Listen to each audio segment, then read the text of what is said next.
Hoje eu vou tentar fazer uma proposta diferente de vídeo. Faz tempo que eu quero falar sobre Godzilla e pelo próprio nome do canal vocês devem perceber que eu sou fã de filmes japoneses de monstros, de efeitos especiais em geral. E como o Godzilla vs Kong tá para estrear, eu acho que é um momento propício para tratar do tema. Então eu pensei em fazer um vídeo tratando de toda a filmografia do personagem do Godzilla e aproveitar esse percurso numa linha do tempo dos filmes do personagem para abordar sobre a construção do conceito do kaiju no cinema japonês. Então nesse vídeo eu me proponho a abordar cronologicamente a filmografia do Godzilla e ao mesmo tempo usar esses filmes para discutir como o imaginário do kaiju foi construído e como ele foi usado para abordar questões históricas e sociais japonesas do período em que cada um dos filmes foi feito.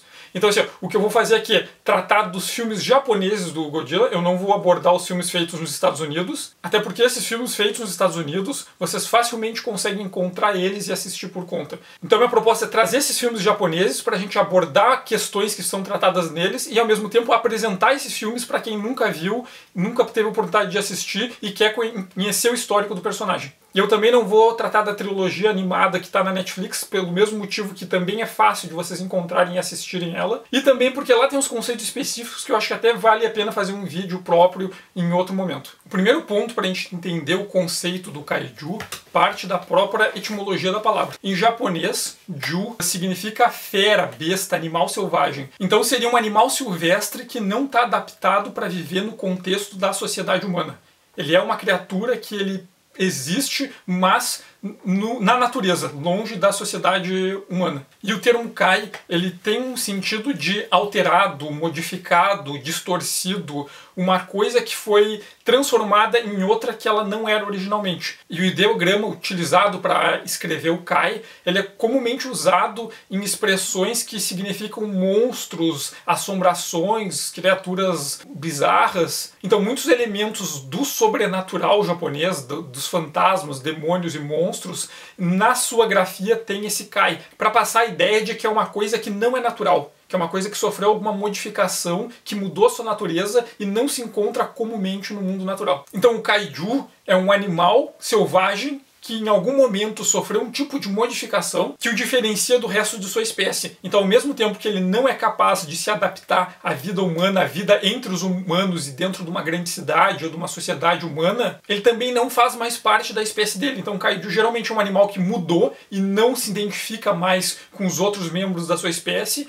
ou ele é o último de uma espécie que está em extinção. O kaiju é uma criatura que ele não cabe no mundo humano. Se tu tentar colocar ele numa sociedade humana, vai dar merda, porque a sociedade não comporta as necessidades dele e ele não dá conta das limitações que uma sociedade humana exigiriam que alguém seguisse, mas ao mesmo tempo ele não se adapta entre outros animais. Ele é uma criatura da natureza, mas ele é uma criatura da natureza que tem um propósito único e especial só dele. Então o kaiju é um animal selvagem modificado que é o único do seu tipo. Então ele tem uma função natural, mas essa função é só dele, é exclusiva dele, é um papel que só ele pode desempenhar. E a origem do kaiju está diretamente associada com o King Kong. O King Kong original foi exibido no Japão ainda na época e fez um grande sucesso no Japão. E ainda em 1933 foi feito um filme no Japão chamado Wase King Kong, que a tradução seria algo como King Kong ao estilo japonês, que era um filme de drama, era sobre um homem japonês pobre no começo dos anos 30, ali logo depois da quebra da Bolsa e da Grande Depressão. Ele era apaixonado por uma mulher e o pai dessa mulher não queria que ela se casasse com alguém pobre. Então ele precisava de dinheiro e não consegue arrumar emprego, e o emprego que ele arruma, o jeito que ele arruma para ganhar dinheiro é King Kong estava fazendo sucesso, ele coloca uma roupa de King Kong e sai para se apresentar como se fosse um macaco. Ele até começa a ganhar dinheiro, só que numa das apresentações, a mulher essa, por quem ele era apaixonado, aparece no teatro com um novo namorado, que era um cara que era rico e que o pai dela tinha aprovado. O protagonista fica muito enfurecido e pula do palco e começa a atacar o cara no meio da plateia. Então ele era um filme de drama que fazia paródia com o King Kong, inclusive usando metalinguagem. E esse filme se aproveitava do sucesso do King Kong para também tentar lucrar com isso. Só que esse é um filme perdido, ele foi destruído. O que tem é imagens de pôsteres, resumos e críticas da época. Só que em 1938, outro estúdio fez um filme chamado Edo ni Arawaretá King Kong, que é algo como King Kong surge em Edo. Que esse é provavelmente o primeiro filme de kaiju feito. Ele se passa durante a era Tokugawa, então é ali entre o século 17 e 18. A história era sobre um homem rico, lá influente, que vivia em Edo, que era o antigo nome de Tóquio antes da restauração Meiji, na época que era a capital dos shoguns Tokugawa. E no filme, a filha desse homem era sequestrada. Então ele tem vários samurais subordinados e manda esses subordinados descobrirem quem sequestrou a filha dele e resgatar ela. Só que o sequestrador é um dos próprios subordinados dele. O sequestrador era filho de um homem que também trabalhava para esse mesmo cara importante, só que esse cara exigiu que o pai dele fizesse dinheiro falso. E quando ele se negou, esse senhor feudal mandou matar o pai dele. Então o que ele fez foi assumir uma identidade falsa para arrumar um emprego como subordinado desse cara, para se infiltrar e sequestrar a filha dele como vingança. Só que para sequestrar a filha dele, o que ele usou foi: o pai dele, antes de morrer, tinha um macaco monstruoso de estimação e treinou ele para obedecer às ordens. Então o King Kong que aparece nesse filme era um monstro macaco que foi treinado pelo pai desse personagem e que ele manda sequestrar a filha do patrão dele como vingança. Então a história é sobre todos os subordinados e os samurais tentando resgatar a filha dele do King Kong, enquanto esse outro personagem tenta usar isso para se vingar do cara que mandou matar o pai dele. Então ele é um Jidaigeki, esses dramas de época japoneses, mas ao mesmo tempo ele tinha uma coisa de fantástico que misturava elementos do gabinete do Dr. Caligari, por exemplo. Depois disso, em 54 vai ser lançado o primeiro Godzilla. E tem toda aquela questão que é sempre debatida sobre o Godzilla e os kaijus em geral foram criados para discutir sobre o trauma da bomba atômica. O Godzilla original até trata da bomba atômica, mas ele não é só isso. Dizer que a essência do Godzilla e de todo o imaginário do kaiju é focado no fato da bomba atômica é um pouco exagerar um ponto e ignorar outras coisas que eram relevantes para os japoneses daquela época. Tá, as bombas atômicas foram um grande desastre que marcaram profundamente o japonês do período do final da Segunda Guerra Mundial. Só que o Japão tem toda uma tradição com desastres. Não era o primeiro desastre dele. Em 23 teve o grande terremoto de Kanto, em que foi um terremoto enorme, tipo, sem precedentes até então, e ele causou uma destruição enorme, muita gente morreu. Várias cidades, Tóquio, todas as redondezas foram consideravelmente destruídas. Teve um monte de outros efeitos colaterais, pessoas que ficaram sem água, sem eletricidade, sem comida, sem transporte público. O próprio governo aproveitou as confusões do grande terremoto para mandar a polícia assassinar opositores do governo, por exemplo. Então, assim, teve muita morte, muita desgraça em 23. E durante a Segunda Guerra, o imaginário do grande terremoto de Kanto ainda estava bem forte. Sem contar que o japonês tem todo um histórico com terremotos, erupções vulcânicas, tsunamis. Então, o desastre natural é uma coisa presente na história japonesa. E é uma coisa que os japoneses tiveram que aprender a lidar e conviver com frequência. E além disso, a arte japonesa tem toda uma tradição de abordar tragédias, desastres e tristeza, né? No vídeo que eu fiz sobre a teoria da arte em Naruto, eu discuti bastante sobre estética da arte japonesa e falei sobre o Mono no Aware e o Rogan-biki, que são duas características estéticas bem fortes da arte japonesa. O Mono no Aware está associado com a arte clássica, sobre a tradução seria algo como a tristeza das coisas, é uma estética que procura encontrar beleza no que é triste. Quanto mais triste, mais bonito é. Então tem toda uma tradição na arte japonesa, vocês podem ter visto em história em quadrinhos, no cinema, naquelas cenas que são extremamente tristes, extremamente melancólicas, mas ao mesmo tempo muito bonitas. E isso vinha junto com toda uma ideia da impermanência, que está associada com a tradição budista, de saber que nada é eterno, que tudo vai acabar, que tudo que a gente ama e aprecia vai ser destruído e vai acabar. E não tem nada que a gente possa fazer sobre isso. Então tem toda uma tradição de ver a perenidade das coisas como algo bonito. Aquilo é belo justamente por saber que vai acabar, que logo vai deixar de existir, então a gente tem que apreciar e aproveitar os poucos momentos que aquilo ainda existe. E o Rogan-biki é uma categoria estética que está associada com o Reiki Monogatari, que é a obra literária que vai tratar da Guerra Genpei, que foi uma guerra entre as famílias Minamoto e Taira, que eram as duas famílias samurais mais importantes ali no século XII, que entraram em guerra para decidir quem ia ser o primeiro Shogun, e ela mostra toda a guerra pelo ponto de vista dos perdedores, e ela criou uma categoria estética que vai ser muito importante para toda a arte do período samurai, que é essa beleza em se esforçar por fazer algo que a gente sabe que não pode realizar. Então, como é bonito, como é apreciado alguém que tenta uma coisa sabendo que nunca vai conseguir, mas mesmo assim tenta e fracassa. E a gente vê ele fracassando, mas sem desistir. Isso era muito bonito. Então toda essa percepção melancólica da natureza usada na arte, essa questão de encontrar beleza no que é perene, saber que tudo vai acabar, saber que o mundo é triste e mesmo assim apreciar essa tristeza, é algo muito presente na tradição artística japonesa. A forma como eles vão ver os desastres naturais também vai partir muito desse ponto, de tu encontrar aquele terremoto, aquele vulcão. Então a natureza que, ao mesmo tempo que ela é bela, ela é extremamente destruidora e que se aproxima de um conceito da arte europeia que é o sublime, que é apreciar esteticamente algo que te faz sentir pequeno e insignificante, a sensação de ser pequeno diante de uma grande força da natureza. E uma grande força da natureza pode ser tanto estritamente uma força da natureza, um furacão, um vendaval, um tsunami, um incêndio, um vulcão, mas também pode ser diante do poder dos deuses, ou então de quanto a nossa vida é insignificante dentro de toda a eternidade do tempo, ou quanto nós somos pequenos diante de todo o universo. Então essa sensação de se ser pequeno e ser insignificante diante de uma força muito maior do que nós, que é aterrorizante e bela ao mesmo tempo. Então quando a gente vê o Kaiju, ele é isso, ele é uma manifestação da natureza, e quando eu digo manifestação da natureza, não estritamente só da natureza, mas pode ser também de outra força abstrata, inclusive do próprio poder industrial e da engenharia humana, e manifestar isso num sujeito, que nos leva a outra questão também da tradição japonesa, tanto da arte, da literatura, dos mitos japoneses, que é a ideia do Mononoke,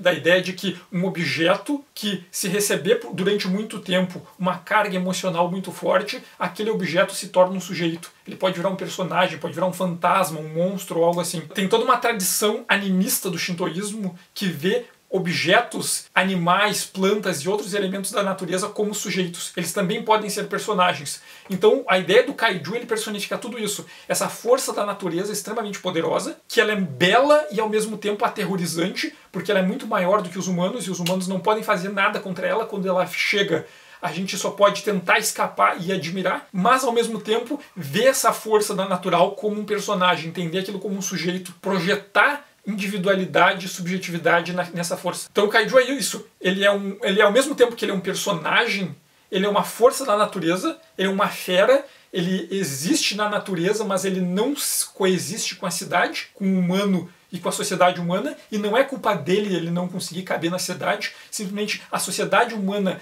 tem uma natureza de construção que não suporta ele, e ele tem uma natureza de comportamento que não se encaixa na sociedade humana, então não tem uma questão de moral aí. O Kaiju não é o vilão, ele é simplesmente essa força natural que um momento vai passar pela sociedade japonesa e vai destruir tudo, como um furacão, como um tsunami, e não tem nada que a gente possa fazer para evitar. A gente só sabe que, ele existe, e a gente tem que enfrentar, mesmo sabendo que nunca vai vencer, que é o ideal estético samurai. E a beleza está em continuar tentando enfrentar ele, mesmo sabendo que a gente não pode vencer ele porque ele é muito maior do que nós. Então o Godzilla de 54, dirigido pelo Honda Shiro, ele pode ser interpretado como uma manifestação da bomba atômica. Mas ele não é só isso. Inclusive, as influências diretas dele não são exatamente a bomba atômica de Hiroshima e de Nagasaki. Tanto que durante o desenvolvimento do filme, ali em março de 54, teve o incidente do Daigo Fukuryu Maru, que era um navio, que é o Dragão da Sorte número 5, que era um navio pesqueiro japonês que estava pescando em alto mar, no mesmo momento em que os Estados Unidos estavam fazendo testes atômicos em ilhas ali do Pacífico. Teve os testes atômicos, só que o raio de efeitos da radiação atingiu o navio japonês de pesqueiro que estava no mar, e os pescadores foram todos contaminados. Então esse foi o evento que inspirou o desenvolvimento da história do filme de 54. A bomba atômica tinha acontecido e o Japão estava se recuperando dela. Só que teve um novo teste atômico feito pelos Estados Unidos ali perto e ele matou japoneses de novo. Então, era o perigo de uma nova bomba atômica. Apesar dos japoneses terem conseguido se reconstruir depois da Segunda Guerra Mundial, a ameaça da radiação estava acontecendo de novo, era real, tinha explodido uma bomba atômica nova ali do lado do Japão e matado os japoneses. E daí parte o desenvolvimento do Godzilla. Peraí, aquele medo, aquele horror que aconteceu, Ele não acabou, ele tá aqui ainda. E daí parte a ideia do filme. O próprio filme começa tratando desse incidente. E dá a entender que foi esse teste que criou o Godzilla. Ou seja, o Godzilla era um dinossauro que tinha sobrevivido em algum lugar, em alguma ilha do Pacífico ali perto, e ao ser atingido pelos efeitos desse novo teste dos Estados Unidos, o mesmo que tinha matado os pescadores japoneses, modificaram essa criatura e transformaram ele no Godzilla. Então, o Godzilla é esse animal que se tornou uma coisa monstruosa, diferenciada, que não se encaixa no mundo, do mesmo jeito que esses pescadores foram modificados, foram afetados e morreram. Tá? E se a gente pensar a construção do imaginário do Godzilla, de onde é que ele veio? O design dele foi muito inspirado pelas ilustrações feitas em livros de paleontologia da época. Uma das referências usadas para a construção do personagem foi justamente combinar a ideia de um tiranossauro com um iguanodonte. Que as pinturas que foram usadas de referência, mas ao mesmo tempo ele foi conceitualmente criado a partir de dois outros personagens. O primeiro, que é o próprio King Kong, o Tsuburaya Eiji, que foi o diretor de efeitos especiais do filme, que depois seria o cara que criaria o Ultraman. Ele conta que depois que ele estudou arte e engenharia e trabalhou projetando brinquedos e depois decidiu entrar no cinema, que foi quando ele viu King Kong no cinema a primeira vez, que ele ficou fascinado e decidiu que ia se tornar criador de efeitos especiais. Ele conta, inclusive, que ele conseguiu comprar um rolo de uma cópia de 35mm do King Kong para levar para casa e ficar estudando frame por frame como aquele filme tinha sido feito. E Tsuburaya ficou fascinado com King Kong.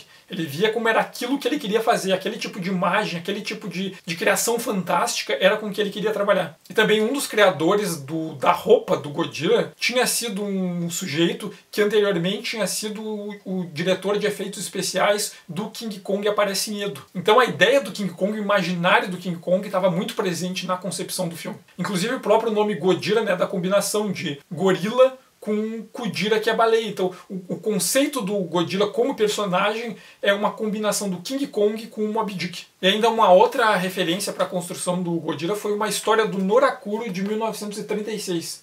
Que é basicamente o Norakuro está na academia militar treinando e ele recebe um chamado porque do mar sai um dinossauro enorme e começa a andar pelo Japão e destruir a cidade e ninguém consegue parar ele. Então chama o exército, eles tentam usar todo tipo de arma e nada consegue vencer o dinossauro. Então a história do Norakuro e do exército de cachorros, que representa o exército japonês, tentando parar essa criatura que saiu do mar e que é uma força da natureza imparável. E até o próprio rascunho da primeira versão do Godzilla aparece bastante com esse dinossauro do Norakuro, o corpo com as cristas nas costas e a cabecinha pequena. Mas o grande ponto do filme de 54 é o Godzilla surge, começa a destruir tudo, ninguém consegue parar ele. O Dr. Yamane, que é um cientista que ele sabe que o Godzilla tem que ser parado, mas ao mesmo tempo ele começa a entender que a existência do Godzilla não é culpa dele, e sim a culpa desses testes atômicos, desse poder industrial humano que modificou a natureza e fez a natureza ficar ainda mais terrível, mais bela, mas ao mesmo tempo mais terrível do que ela era. E eles tentam buscar o Dr. Serizawa, que tinha criado uma nova tecnologia que ele chama de Oxygen Destroyer, que é muito mais poderoso do que as armas atômicas. E como o Godzilla é invulnerável a todo tipo de arma, inclusive ele foi criado pela radiação, uma bomba atômica não mataria ele, eles querem convencer o Dr. Serizawa a usar essa tecnologia para criar uma nova arma ainda mais poderosa que a bomba atômica e destruir o Godzilla. Só que o Dr. Serizawa se recusa, porque ele pensa, olha só o que os caras fizeram quando descobriram a energia nuclear, fizeram uma arma. Se eles tiverem acesso ao Oxygen Destroyer, eles vão criar armas ainda muito piores. Então o Dr. Serizawa, ele acha que aquela tecnologia que ele inventou tem que ficar secreta, tem que ficar guardada até um dia que a humanidade esteja moralmente apta para usar ela. Então é uma discussão muito parecida com aquela que eu tratei no vídeo do Mazinger sobre a herança da tecnologia pós-guerra. Como toda a tecnologia japonesa e do resto do mundo, durante os anos 40 e 30, foi desenvolvida com a finalidade bélica e deixou para essa nova geração pós-guerra como herança um monte de arma, um monte de tecnologia que foi criada como arma. Nós estamos morrendo, nós estamos acabando, mas estamos deixando para vocês essas armas que são muito mais poderosas do que qualquer coisa que existiu antes e que podem destruir o mundo, se virem. Então um dos grandes temas do Godzilla é justamente sobre o legado, mais do que as explosões da bomba atômica em si, de Hiroshima e Nagasaki, mas sim sobre o potencial da existência da bomba atômica. O que as próximas gerações farão com essa tecnologia que permitiu criar a bomba atômica? Quantas bombas atômicas maiores e piores elas vão criar? e como não deixar isso acontecer. E no final do filme, o Dr. Serizawa aceita usar o Oxygen Destroyer, só que sob a condição de que ele vai operar a máquina. E ele consegue destruir o Godzilla, mas ao mesmo tempo ele morre junto e a tecnologia dele se perde. Então ele consegue um jeito de usar aquela tecnologia que ele criou com uma finalidade de um bem público, de um bem social, e ao mesmo tempo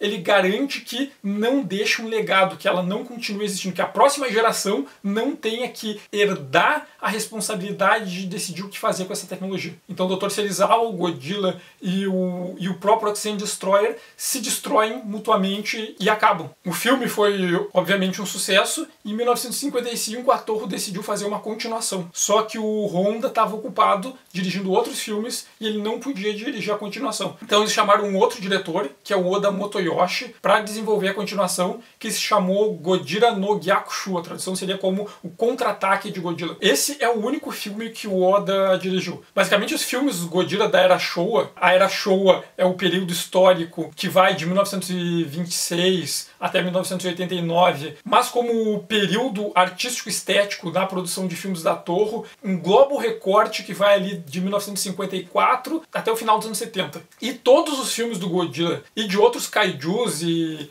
ficções científicas da Toho, elas são todos alinhados, é como se fizessem parte de uma mesma cronologia, de um mesmo universo cinematográfico. Isso que a Marvel faz, a Toho já fazia há muito tempo. E desses filmes da Era Showa, só 2 deles não foram dirigidos ou pelo Honda Shiro ou pelo Fukuda Jun, que basicamente eles são os 2 diretores que construíram o imaginário do Godzilla que a gente conhece. E uma das exceções é esse Gojira no Gyakushu, de 55, que a premissa basicamente é: novo teste nuclear atinge uma ilha congelada e desperta e modifica 2 criaturas. Uma delas era um outro dinossauro da mesma espécie do Godzilla, que também se transforma num novo Godzilla, e o outro era o Anguirus, que segundo eles apresentam no filme, era o rival da espécie do Godzilla na época pré-histórica. Então 2 kaijus são despertados e criados por um novo teste atômico. E basicamente os 2 acabam indo para o Japão e acabam lutando entre eles. E, bom, basicamente é um repeteco da premissa do filme original, só que o grande ponto aqui é apresentar um novo Godzilla. Então, o Godzilla original do primeiro filme, que ele é conhecido como Shodai Godzilla, Shodai é a primeira geração, geralmente é um termo que se dá para fundadores de dinastias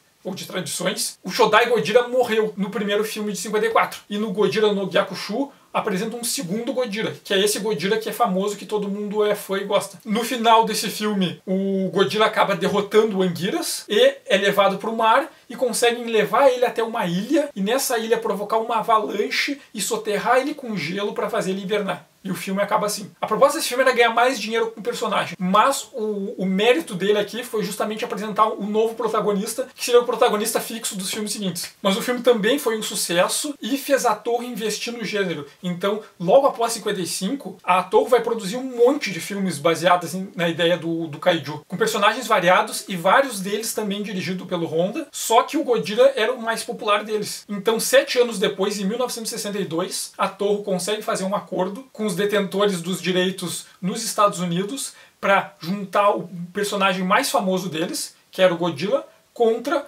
o personagem que havia inspirado o surgimento do gênero, que foi o King Kong. Então, em 62, o Honda foi chamado para continuar com o personagem e ele produziu o King Kong Tai Godzilla, que é King Kong contra Godzilla. E a ideia é fazer o segundo Godzilla se encontrar com o King Kong, ao mesmo tempo que é um tipo de remake japonês do King Kong original. Então a premissa é um grande farmacêutico que patrocinava um programa de televisão sobre ciência que não tinha audiência, decide investir em algo novo e manda 2 empregados dele até uma ilha onde, teoricamente, teriam criaturas incríveis e fantásticas para fazer um filme de exploração lá, para divulgar a empresa deles. E quando eles chegam na ilha, o imaginário da ilha é toda inspirada no King Kong original, tanto com os nativos, com a muralha, o grande portão, os nativos cultuando o Kong como ele se fosse um tipo de deus. Só que tem algumas diferenças. Os nativos eles são mostrados de uma maneira bem estereotipada e preconceituosa, só que é menos como nativos selvagens, como barbárie, mas sim como aquele nativo ingênuo, como aqueles caras que são tapados porque não são civilizados, então eles são subornados com cigarro e com tranqueirinhas e tal. Só que nessa versão japonesa tem uma cena em que um polvo gigante sai do mar e ataca as pessoas da ilha, inclusive uma criança. E nisso o King Kong ouve o chamado e vem para lutar com esse monstro. Mas no final esses caras capturam o King Kong, levam ele para o Japão, numa referência também à história do King Kong original, só que em vez de levar para Nova York eles levam para Tóquio para usar esse King Kong como publicidade para a empresa deles. Só que enquanto o King Kong está indo, o King Kong consegue escapar e fugir e ficar solto no Japão. Só que ao mesmo tempo, esse segundo Godzilla, que estava congelado na ilha, por acaso um submarino dos Estados Unidos bate na ilha lá e liberta o Godzilla. Só que o Godzilla se solta e ele sai passear por aí e começa a passear pelo Japão e começa a destruir as coisas. E eles têm a ideia de pegar o King Kong e usar o King Kong para parar o Godzilla. E eles lutam, o King Kong consegue segurar o Godzilla, jogar o Godzilla no mar no final, e o King Kong vai embora nadando de volta para a ilha dele. Nesse filme já começa a se desenvolver algumas questões do imaginário do Kaiju. E uma delas é a construção de uma tipologia de Kaiju. Se nós pegarmos referências japonesas, geralmente eles classificam em 3 tipos de Kaiju. Um deles são os Kaijus que são protetores, que geralmente são criaturas que são tratadas como deuses, como divindades, inclusive com cultos a eles. E, como deuses, eles respondem orações. As pessoas vão lá e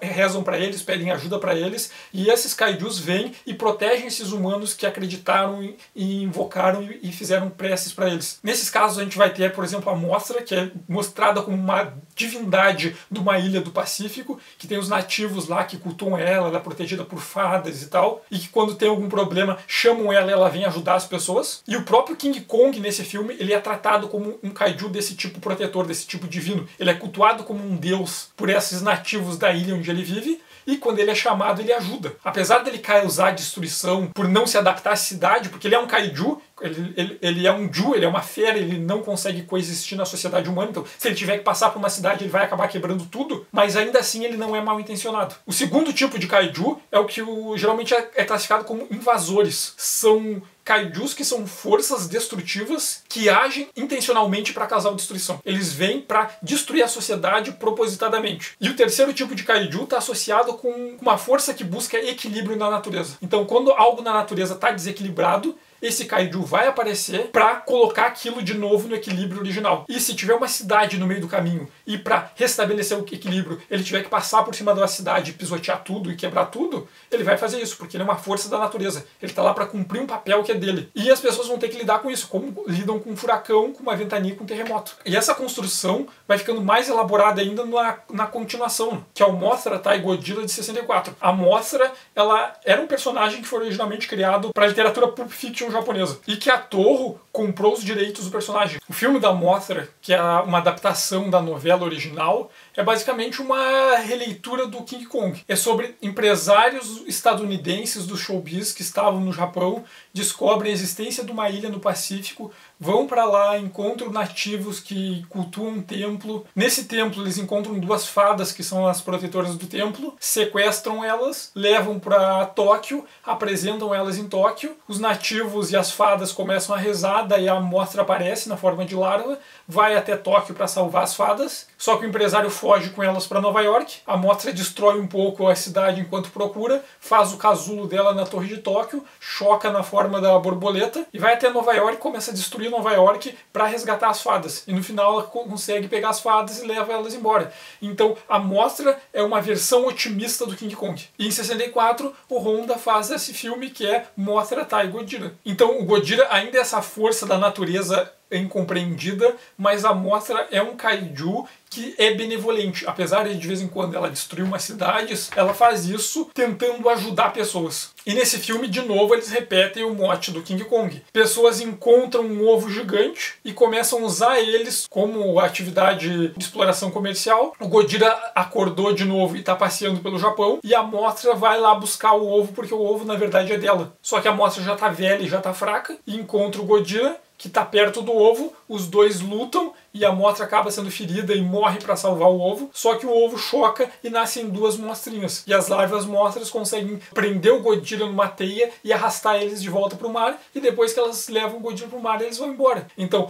o Godzilla é essa força da natureza imparável, mas a Mothra é um kaiju, então é uma criatura na mesma categoria que o Godzilla, só que benevolente. Então ela, apesar dela destruir um pouco a cidade enquanto ela está fazendo isso, ela ajuda as pessoas. Ela captura o Godzilla e leva o Godzilla para o mar. Então leva de volta ele para o ambiente da natureza e vai embora. Só que tem uns pontos bem interessantes nesse filme. Durante as gravações de uma cena, o Switch Actor, que estava trajado de Godzilla, ele se virou para um lado. Só que acidentalmente o rabo dele bate numa construção lá no fundo e a construção cai. Só que ele acaba destruindo aquela construção sem querer. Em outra cena ele está passando perto de um castelo. A equipe de efeitos especiais construiu toda a miniatura de um castelo que existe de verdade no Japão e era para ter uma cena da destruição daquele castelo. Só que o Switch Actor, que interpretava o Godzilla, ele sem querer pisa no fosso do castelo e escorrega. E ele escorrega e cai em cima do castelo. E essas duas cenas foram mantidas na edição final do filme. Então tem duas cenas em que o Godzilla tá passeando de boa e sem querer ele acaba destruindo.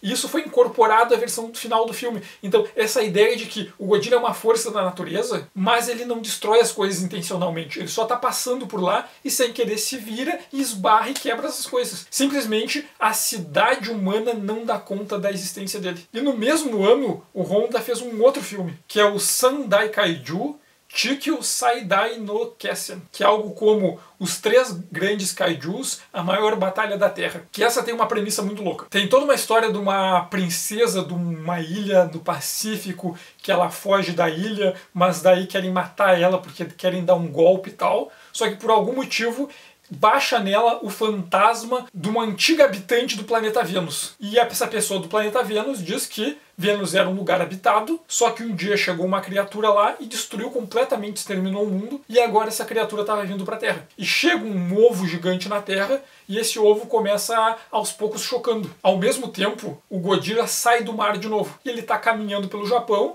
e destruindo tudo, mas porque ele está passando. E ao mesmo tempo, o Rodan sai do vulcão. O Rodan é um personagem de outro filme da Toho, que eu acho que é de 56, que também foi dirigido pelo Honda, que é Sora no Daikaiju Uradon, que era Adon, o grande kaiju dos céus, sobre 2 pterodátios que viviam num vulcão e acordam. E quando eles voam, eles têm um voo supersônico e destroem tudo, e a Força Aérea vai tentar combater eles, e no final eles matam a fêmea, e o macho é soterrado no vulcão. O Rodan é o macho que sai do vulcão porque ele sobreviveu. E ele tá indignado, voando e destruindo tudo. Enquanto o Godzilla anda num sentido do Japão, o Rodan tá em outro, e eles estão indo se encontrar. Só que ao mesmo tempo, esse ovo alienígena choca e nasce dentro dele o King Ghidorah, que é o dragão daquele de 3 cabeças, que ele é uma criatura alienígena, que ele destruiu vários mundos e ele chegou na Terra e vai destruir a Terra. E a destruição do King Ghidorah é muito pior do que qualquer outro kaiju que já existiu. E no desespero, alguns personagens resolvem ir até a ilha do Pacífico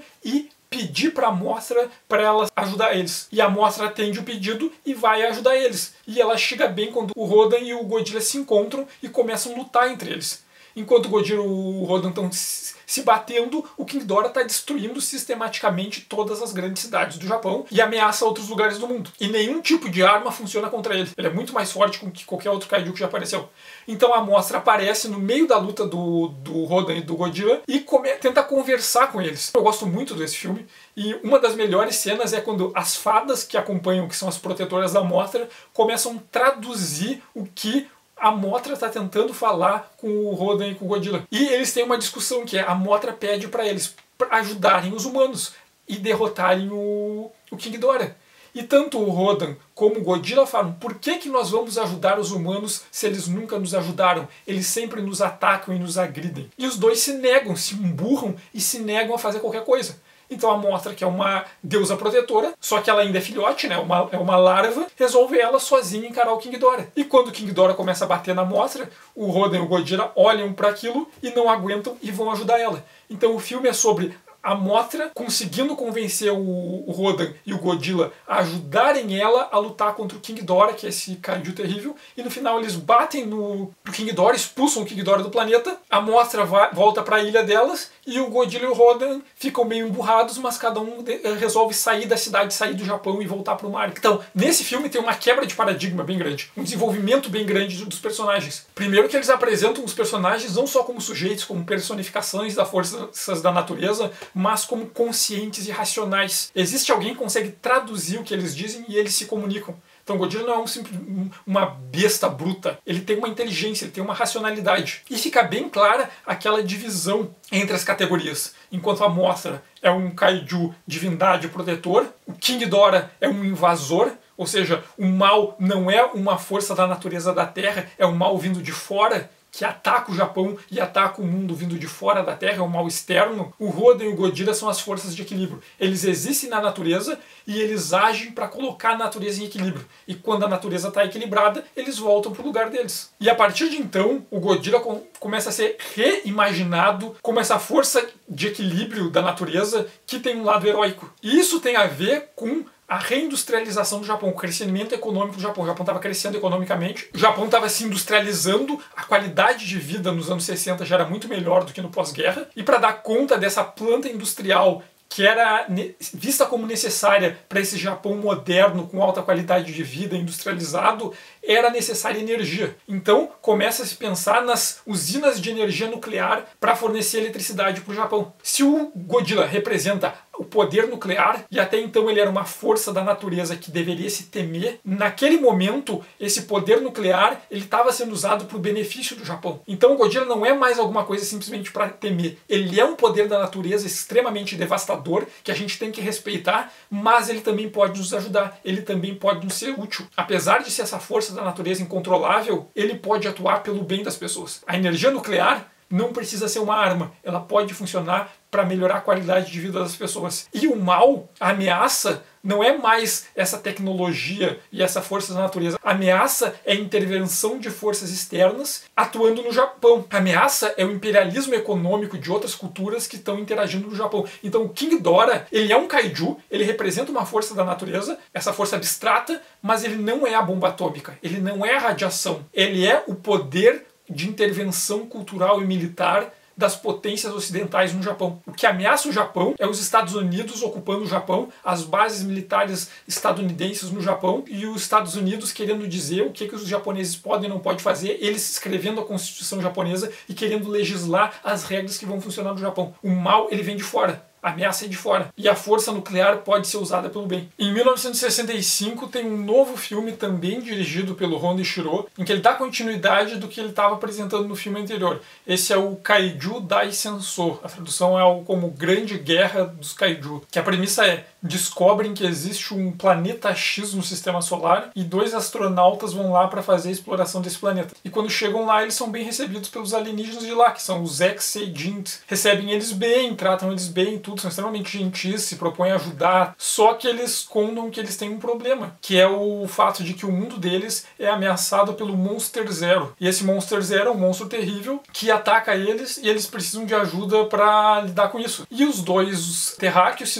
olham o Monstro Zero e percebem que se trata do King Ghidorah. Então o embaixador dos alienígenas é levado para a Terra. Chegando lá, ele entra em contato com os líderes terrestres e faz uma proposta. Eles têm um problema, que é o Monster Zero, que é o King Ghidorah, e eles queriam pegar o Godzilla e o Rodan e levar para o mundo deles, para o planeta X, para eles lutarem contra o King Ghidorah e expulsarem o King Ghidorah de lá. E os humanos aceitam, porque vão ajudar os alienígenas querem compartilhar a tecnologia, o conhecimento deles, e vão levar os 2 caras embora da Terra, e é um problema menos para os japoneses para ir para a Terra lidar. Então os X-Seijins conseguem usar a tecnologia deles para capturarem o Rodan e o Godzilla, levam para o planeta deles, e quando chegam lá eles instalam no Godzilla e no Rodan equipamentos para controlar eles mentalmente. E assim que eles estão controlando o Godzilla e o Rodan, eles pegam e dão um ultimato à Terra: olha só, rendam-se, entreguem todas as riquezas e recursos de vocês, senão nós vamos usar o Godzilla e o Rodan e o King Ghidorah sob nosso controle para destruir a Terra. E nisso os humanos têm que conseguir tirar os dispositivos de controle do Godzilla e do Rodan para liberar eles, para o Godzilla e o Rodan lutarem contra o King Ghidorah e expulsarem o King Ghidorah e os X-Seijins da Terra.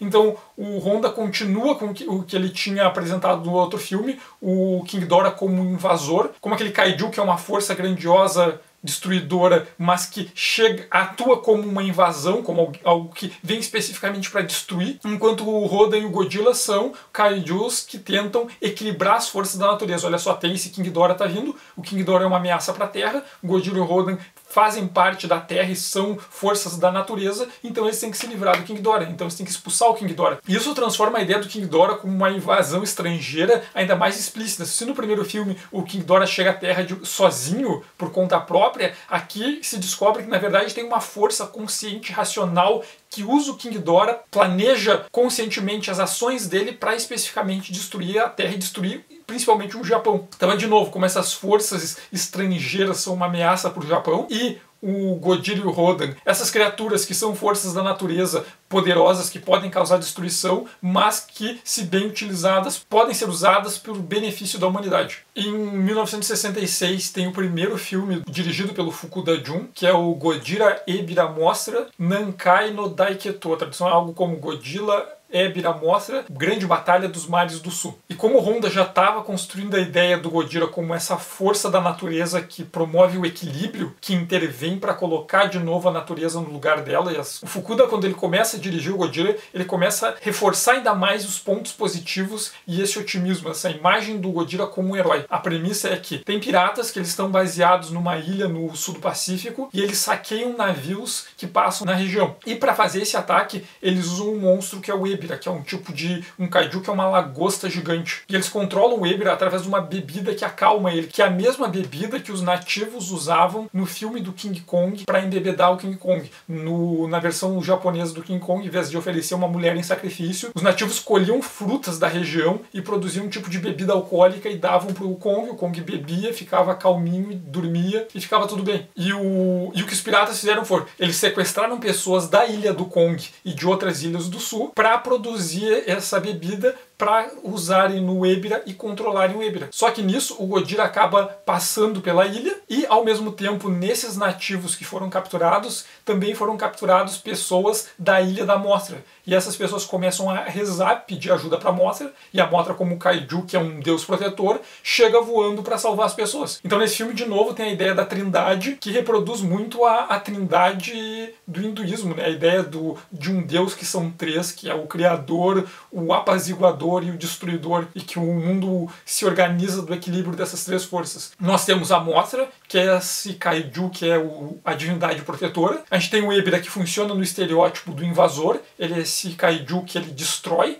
Ele está lá para agredir, para atacar, e está fazendo isso sob controle do humano, então o mal não é dele, porque ele é só uma força da natureza. Mesmo ele sendo um invasor e um destruidor, ele ainda é uma ferramenta do mal humano, e o Gojira, que é a força de equilíbrio. Ele está lá para intervir, para colocar as coisas no lugar. Só que esse filme tem uma especificidade, que é, o projeto original dele era para ser King Kong Ebira Mothra. Só que por problemas com o estúdio, durante a negociação do personagem com os detentores dos direitos nos Estados Unidos e tal, os produtores acabaram não conseguindo os direitos do Kong para esse filme e resolveram substituir ele na última hora pelo Gojira. E é por isso que faz sentido terem nativos da ilha do Kong, eles produzirem essa bebida que era dada para o Kong se acalmar, e no filme o Gojira se comporta como Kong várias vezes. Tem uma parte que ele pega uma mulher e a mulher conversa com ele se acalma. Então toda essa interação com uma personagem feminina em que o Kong consegue dialogar, isso tudo estava no roteiro porque originalmente ele era projetado para o Kong, mas acabou sendo substituído pelo Gojira, e também como um tipo de herói, um anti-herói, né? Porque apesar dele ser resmungão e quebrar coisas no caminho, ele ainda acaba ajudando os prisioneiros dos piratas a escapar. Em 67 a gente tem o segundo filme dirigido pelo Fukuda, que é o Kaijin Shima no Kessen Gojira no Musco. A tradução seria algo como Batalha na Ilha Kaiju, o filho de Gojira. E nesse filme o Fukuda definitivamente redefine o Gojira, e a gente não tem mais como não ver ele como um herói depois disso. A premissa é um grupo de cientistas que vai para uma ilha para fazer um teste de controle climático com um aparelho para manipular o clima, só que eles usam um material radioativo, e esse material radioativo acaba contaminando animais do lugar. Então tem um grupo de louva-a-deus da ilha que começa a crescer e ficar gigante, e que são os Kamakuras, são os kaijus louva-a-deus que começam a matar os cientistas, atacar os cientistas. Ao mesmo tempo, na ilha também tem o Kumonga, que é uma aranha gigante, e essa explosão radioativa também acaba desenterrando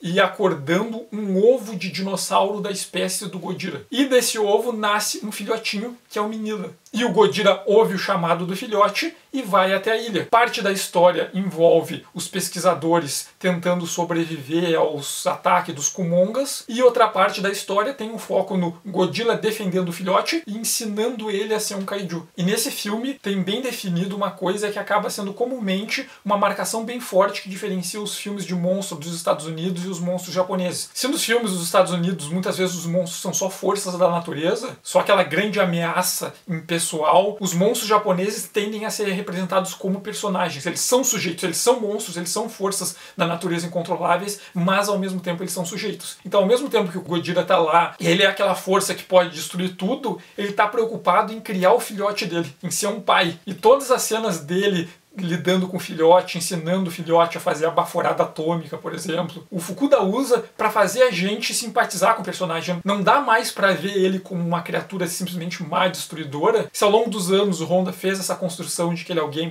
ele destrói sem querer, ele não cabe na cidade, mas ele protege as pessoas, ele traz equilíbrio de volta para a natureza, e ele é um bom pai. Porque ao mesmo tempo, os cientistas estão lá fazendo uma experiência com questões radioativas numa ilha, que lembra de novo aos testes atômicos, ao caso dos pescadores que foram contaminados com a radiação do teste nuclear dos Estados Unidos em 54.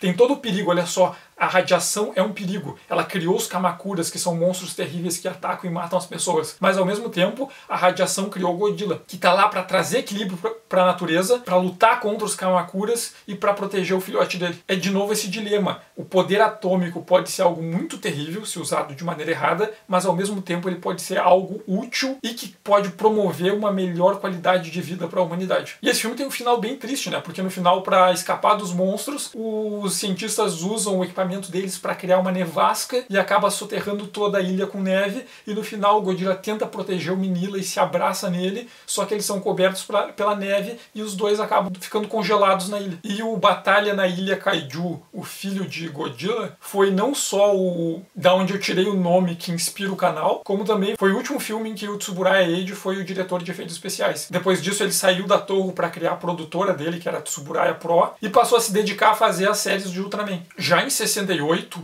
o Honda voltou para dirigir o personagem e ele criou o que certamente está no meu top 3 de filmes do Godzilla da era Showa, junto com o Sandai Kaiju e com outro que a gente vai ver logo em seguida. E esse filme do retorno do Honda foi o Kaiju So Shingeki. A tradução seria algo como o avanço total dos kaijus, e que foi idealizado originalmente para ser o último filme do Godzilla. A premissa é que se passa no futuro, no ano de 1999, e a ilha Kaiju foi transformada pela ONU num tipo de reserva ambiental para kaijus. Então tem todo um aparato de segurança e de controle para manter eles na ilha, e nessa ilha vivem o Godzilla com Minilla, o Anguirus, o Baragon, a Mostra, o Varan, o Manda, vários kaijus de vários filmes, todos vivem nessa ilha pacificamente, mas são todos kaijus protetores ou esses kaijus que atuam como forças que equilibram a natureza. E eles vivem de boa lá na ilha. Acontece que chamam de novo espiões extraterrestres na Terra, e eles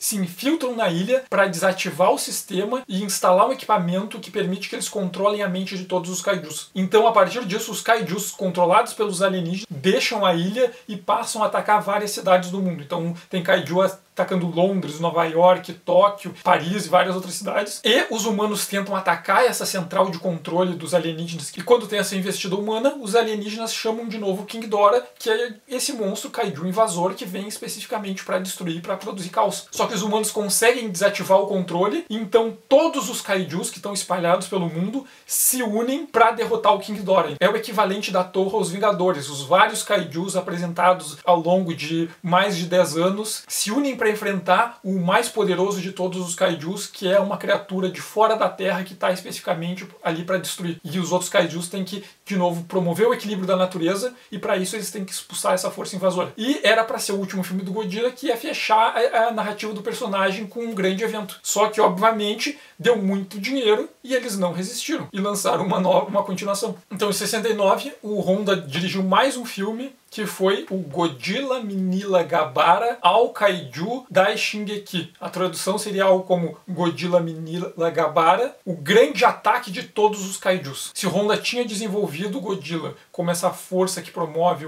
a manutenção e equilíbrio da natureza, e o Fukuda tinha transformado ele num herói e feito o público se identificar com o personagem, e inclusive as crianças se identificarem com ele, o Honda decidiu apelar para isso. E esse filme é uma mistura de Godzilla com Esqueceram de Mim, digamos assim. É o único jeito que eu sei de definir isso. São duas histórias paralelas. Uma é sobre um menino que vive com a família dele, mas o menino sofre bullying E o jeito dele lidar com isso é imaginar o que o Godzilla e o Minilla deveriam estar fazendo na Ilha Kaiju. A narrativa se alterna para o Minilla vivendo lá na ilha, só que existe um outro Kaiju na ilha que é o Gabara, que é um Kaiju maior, que maltrata ele e faz bullying com ele. Então na parte que se passa na ilha, o Godzilla tenta ensinar para o Minilla como se defender e escapar dos bullying e ser corajoso, e enquanto isso, esse menino acaba ficando sozinho em casa quando dois ladrões que estão atacando a cidade decidem roubar a casa dele. Então ele em casa fica tentando escapar dos ladrões e criar armadilhas, e para escapar do medo ele fica imaginando o que o Minilla e o Godzilla fariam no lugar dele. E a história se alterna para o Minilla sofrendo bullying do Gabara e tentando ser corajoso para escapar disso. Então esse filme ele tem um forte apelo para o público infantil, não só por apresentar a história de um jeito que seja fácil de uma criança entender, como por tratar de questões que são relevantes para a criança, como ele escapar do bullying,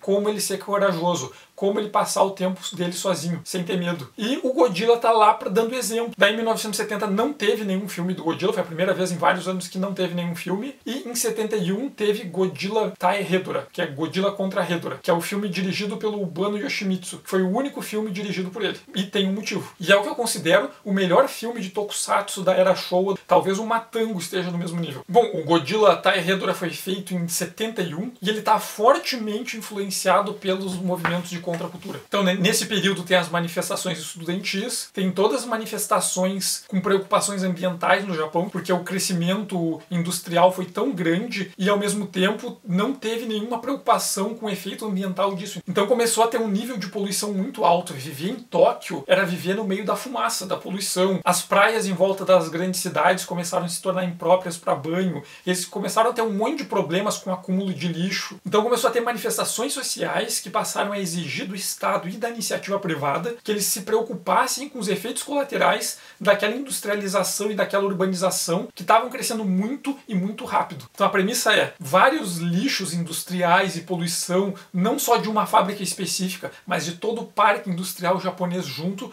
começam a se acumular e, sob efeito dessas substâncias, se tornam um kaiju que é um monstro feito de lixo. Ele é feito de matéria tóxica, que é o Hedorah. Então o Hedorah ele tem uma forma gasosa, ele tem uma forma sólida, que é uma gosma, e tudo que ele toca, ele morre. Ele é uma força da natureza, mas do mesmo jeito que o Godzilla é a personificação da radiação e o Ghidorah é a personificação das forças externas que invadem para destruir, o Hedorah é a personificação do efeito danoso do crescimento industrial e urbano desacelerado, sem controle, sem preocupação. Então tudo que o Hedorah toca morre. E o Godzilla está na ilha dele e percebe isso. E como o Godzilla é um daqueles kaiju que personificam as forças naturais que tentam equilibrar a natureza de novo, ele sente a presença do Hedorah e aquilo chama ele na hora e ele vai diretamente enfrentar o Hedorah. Então nesse filme é bem claro, Godzilla é uma força da natureza que está tentando equilibrar o mundo. Ele quer acabar com a poluição. A poluição é um problema não só para os humanos, mas para todas as coisas vivas. E o Godzilla está lá para acabar com isso. Se ele tiver que pisotear umas fábricas para fazer isso, ele vai fazer. E se o Godzilla está tentando equilibrar a natureza, destruindo essas forças industriais humanas, significam que talvez os humanos tenham se tornado um tipo invasor. E a questão é que o Hedorah é isso. O Hedorah é um invasor que está lá só para destruir. Ele existe como a morte. Ele é a negação de tudo que é vivo. E tudo que ele tocar vai morrer. E ao mesmo tempo, esse é um filme extremamente experimental. Ele combina a tradição de efeitos especiais desenvolvidas pelo Tsuburaya, mas não feitas pelo Tsuburaya, e sim pelos aprendizes dele. Em vez de ser a construção de versões miniaturas de cidades, de prédios e monumentos históricos reais, e paisagens que existem, é a reconstrução de fábricas. É um estúdio escuro pela fumaça de céu negro. Então uma versão extremamente pessimista daquelas técnicas desenvolvidas pelo Tsuburaya, combinadas com animação e com elementos estéticos da psicodelia. Então ao mesmo tempo que tem aquelas poucas pessoas que estão preocupadas com o efeito ambiental e estão lá lutando e fazendo protestos, exigindo legislações ambientais e o fim da poluição, e ao mesmo tempo eles não são ouvidos. De novo a estética do Rogan Biki, de tu lutar com uma coisa que tu sabe que tu não vai conseguir realizar, mas mesmo assim tu lutar. Ao mesmo tempo ele vai mostrar uma geração mais velha que tá ganhando dinheiro com isso, que tá acostumada com esse modo de vida industrial, que acha que é bobagem se preocupar com questões ambientais, e os jovens alienados que estão nas festas, bebendo, fumando, ouvindo músicas e tendo aquelas experiências psicodélicas deles, mas completamente alienados à batalha que o Godzilla e o Hedorah lutam. E nesse filme, o Hedorah é a negação da vida e o Godzilla é a natureza tentando viver. Enquanto a vida e a antivida estão lutando, parte da população não está se preocupando com isso, porque eles estão acostumados com aquele modo de vida e estão lucrando com isso, e outra parte da população só quer saber de festa, de se divertir, e não está percebendo que a existência deles está em jogo, que se eles não fizerem alguma coisa agora, talvez eles não tenham um amanhã para se divertir. Então esse é um filme extremamente elaborado, e ele acabou gerando um problema interno, porque estava programado que o Bano ia dirigir uma sequência para esse filme. Só que a reação dos executivos da Toho foram dizer pro Bano que ele tinha destruído o Godzilla, que ele tinha destruído o personagem. Porque ele fez um filme que não só é extremamente politizado e crítico, como ele é formalmente experimental. Então ele é complexo no tema e na forma. E as crianças não entendiam esse filme. Se o filme anterior tinha feito um sucesso enorme com as crianças, esse filme agradou só a crítica e um público mais intelectualizado, mais teórico. As crianças não conseguiam entender, assimilar o que estava acontecendo ali. E por isso o segundo filme do Bano foi cancelado. E para lidar com esse efeito, se o Bano tinha afastado as crianças de se reconhecer no Godzilla, o que eles fizeram? Chamaram o Fukuda de volta. O Fukuda foi o cara que criou essa imagem do Godzilla como um herói, alguém amigável, que o público consegue se reconhecer e sentir empatia. Trouxeram o Fukuda de volta para ele trazer de volta isso, para ele tirar essa aura pessimista do Godzilla e colocar de volta nele essa imagem do herói legal, bacana e divertido. Então a partir de 72 a gente teve a trilogia do Fukuda do Godzilla contra Kaijus invasores. O Godzilla passa a ser explicitamente essa força que combina poder da natureza com a indústria humana e que protege a Terra e que protege o Japão, né? Porque nós temos forças invasoras que atacam o Japão, e o Godzilla não só é o potencial da energia atômica e da tecnologia sendo usado para o bem da humanidade, como é um representante da cultura japonesa lutando contra os representantes dessas culturas invasoras que querem destruir a Terra e o Japão. Então em 72 a gente tem o Chikyu Kogeki Mere Godzilla Tai Gaigan, que a tradução seria como Ordem para a Destruição da Terra, Godzilla contra Gaigan, que basicamente é uma história, de novo, de alienígenas. As alienígenas querem invadir a Terra e eles enviam para a Terra o Gaigan. O Gaigan é um kaiju ciborgue, ou seja, ele é um kaiju, mas ao mesmo tempo ele foi transformado em ciborgue por essa espécie alienígena e ele é um instrumento que trabalha para esses alienígenas. Então ele é leal a esses invasores sempre. E ele vem para a Terra para lutar contra o Godzilla, e no meio da luta os alienígenas usam a tecnologia de controle da mente no King Ghidorah para trazer o King Ghidorah também para a Terra para lutar contra o Godzilla. Então o Godzilla fica cercado, ele tentando que enfrentar o Gaigan e o King Ghidorah, só que então aparece o Anguillas. O Anguillas, que foi apresentado no segundo filme como aquela criatura que era o rival do Godzilla na pré-história e que depois foi mostrado como vivendo na ilha Kaiju com ele, aqui passa a ser mostrado como o melhor amigo do Godzilla. Aquela regra clássica da narrativa japonesa que a amizade se faz depois do confronto. O Anguillas aparece para ajudar o Godzilla e os dois juntos derrotam o King Ghidorah e o Gaigan. Só que ao mesmo tempo que o Fukuda tá fazendo o que os executivos queriam que ele fizesse, que olha só, o último Godzilla foi muito teórico, foi muito abstrato, muito intelectualizado e experimental. A gente quer uma coisa legal, mais comercial, que vai agradar todo o público, vai agradar as crianças, vai vender bastante tranqueira. Na própria trama do filme, tem os personagens que eles constroem um parque de diversões baseado no Godzilla. Então tem todo um parque decorado que eles querem ganhar dinheiro em cima do Godzilla. E os alienígenas acabam usando isso. Então o Godzilla e o Anguillas acabam lutando contra o Gaigan e o King Ghidorah dentro do parque temático do Godzilla. Então ao mesmo tempo que o Fukuda tá fazendo o que os caras do estúdio querem, ele tá debochando disso. Olha só, o Godzilla virou uma franquia que vocês estão explorando comercialmente, vocês estão ganhando dinheiro em cima fazendo qualquer coisa do Godzilla. Esvaziaram um pouco do discurso conceitual e político do Godzilla para transformar em uma coisa que agrada a todo mundo e que vende fácil. Vocês transformaram o Godzilla num parque de diversões. E eu vou falar disso fazendo o Godzilla lutar dentro do parque de diversões com o tema do Godzilla. Então ele está debochando um pouco da própria função dele nesse filme. Em 73 tem o segundo filme dessa trilogia de kaijus invasores do Fukuda, que ele repete a premissa básica, mas ele muda um pouco o núcleo central dos personagens. Nesse filme, ele foca em um cientista que desenvolveu um robô chamado Jet Jaguar. O Jet Jaguar é um robô que ele criou para ajudar a humanidade, ajudar as pessoas, é um robô humanoide, e o Jet Jaguar tem a capacidade não só de voar, como ele também pode aumentar e diminuir de tamanho. E um grupo de agentes espiões sequestra o cientista para roubar o Jet Jaguar dele, porque eles querem usar o Jet Jaguar como arma para atacar o governo japonês e dominar o mundo. Só que ao longo do filme eles descobrem que esses espiões, que a princípio eles acham que são de uma nação estrangeira, não são simplesmente de um país estrangeiro. Eles são do reino subterrâneo da Lemúria. Ou seja, existe um reino subterrâneo, a Lemúria é um desses continentes míticos que teoricamente teria afundado, como o caso da Atlântida. Então tem essa civilização que vive no subterrâneo há milênios e eles decidiram que vão dominar a superfície. E para isso eles querem roubar o Jet Jaguar para usar como arma para dominar o mundo. Só que como eles não conseguem, eles acabam enviando o próprio kaiju deles, que é o Megalon, que é um tipo de besouro com mãos de furadeira que se desloca pelo subterrâneo. E o Jet Jaguar não consegue resolver sozinho, então ele voa até a ilha dos kaijus para pedir ajuda pro Godzilla. E o Godzilla avisa o Anguirus que vai sair para resolver uma coisa, pula dentro do mar e sai nadando acelerado até o continente. E quando ele chega no continente, ele e o Jet Jaguar enfrentam o Megalon. Só que o povo da superfície vê que eles estão em desvantagem e entram em contato com os alienígenas do filme anterior e pedem para eles enviar o Gigan. Então o Gigan chega para ajudar e o filme é sobre o Jet Jaguar e o Godzilla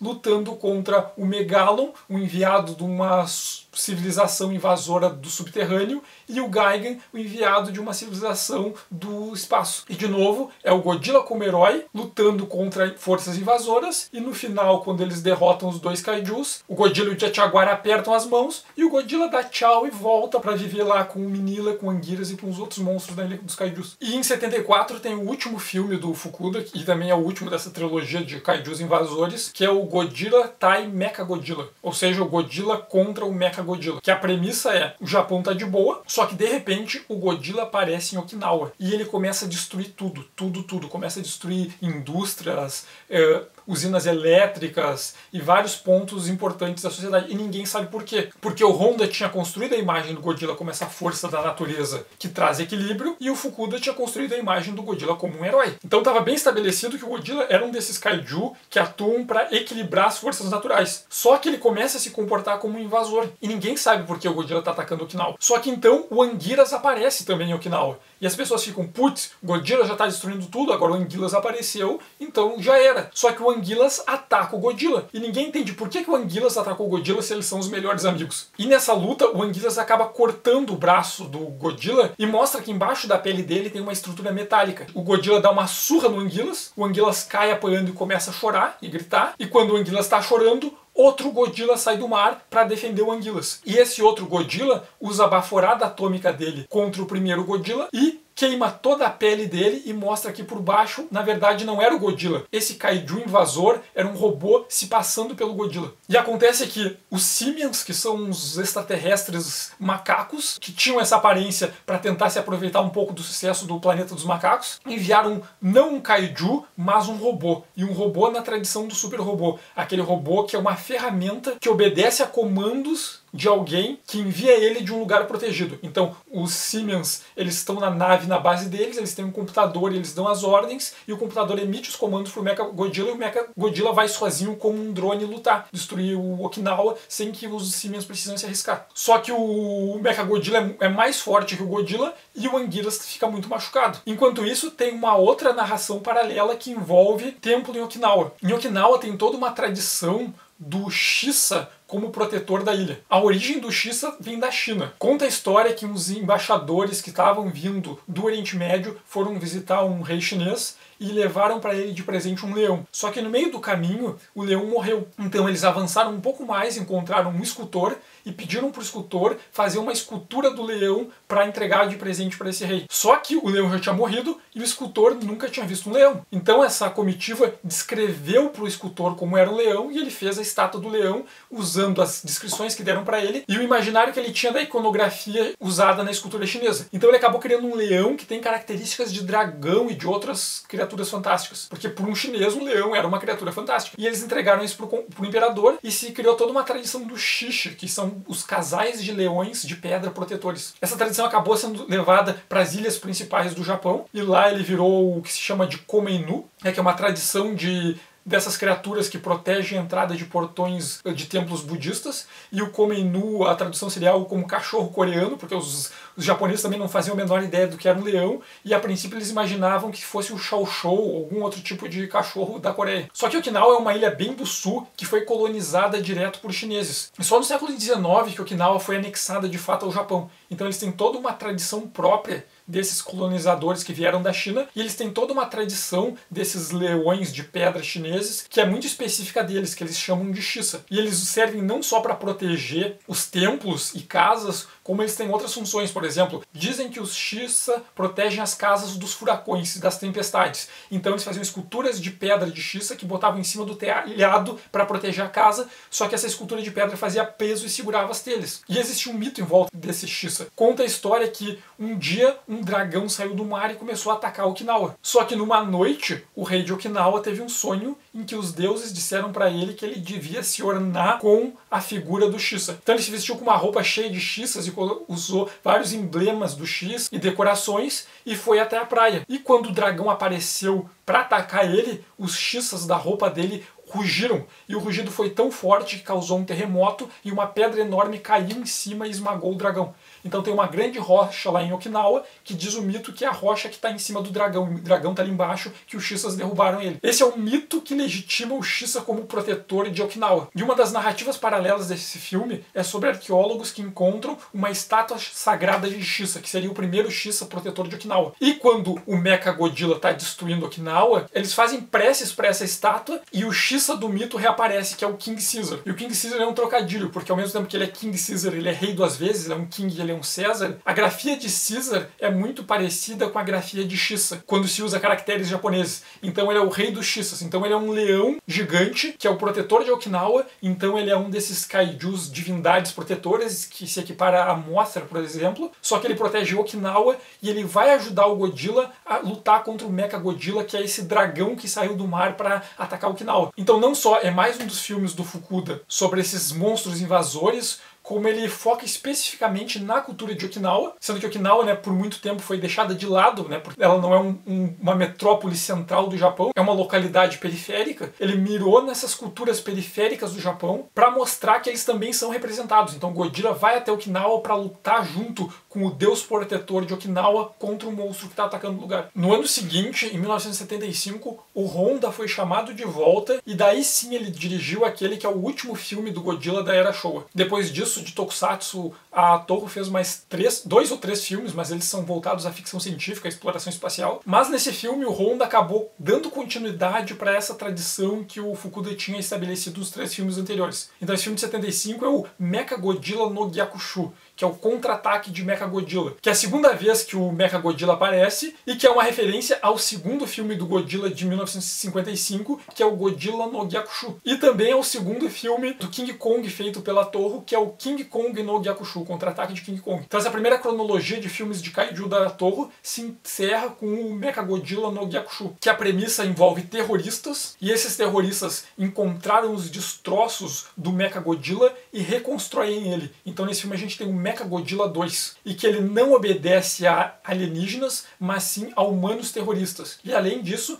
eles criam um aparelho de controle mental para controlar o Titanosaurus, que é um kaiju que vivia no mar, que agora passa a ser controlado mentalmente pelos terroristas. Eles usam tanto um kaiju quanto esse mecha da tradição do super robô para fazer ameaças e chantagem e conseguir dinheiro. Então, de novo, a gente tem esses kaijus invasores, destruidores, só que aqui o mal não vem de fora, o mal vem dos próprios humanos. E o Godzilla, mais uma vez, é mostrado como um herói que vem para derrotar essas forças malignas e equilibrar a natureza de novo. E com esse filme a cronologia da Era Showa se encerra. E com isso a gente consegue ver o desenvolvimento do personagem, né? Como o Shodai Godzilla surge no filme original de 54, como essa representação da força da natureza e do poder atômico, mas ao mesmo tempo ele é um kaiju do tipo invasor, ele é uma força da destruição agindo sobre a sociedade humana, e como o segundo Godzilla surge como essa representação do poder nuclear, essa força da natureza que é grandiosa, que é bela e ao mesmo tempo terrível. Ao mesmo tempo que a sociedade japonesa vai superando o trauma da bomba atômica e vai aprendendo a usar a energia nuclear para benefício próprio e para melhorar a qualidade de vida dos japoneses,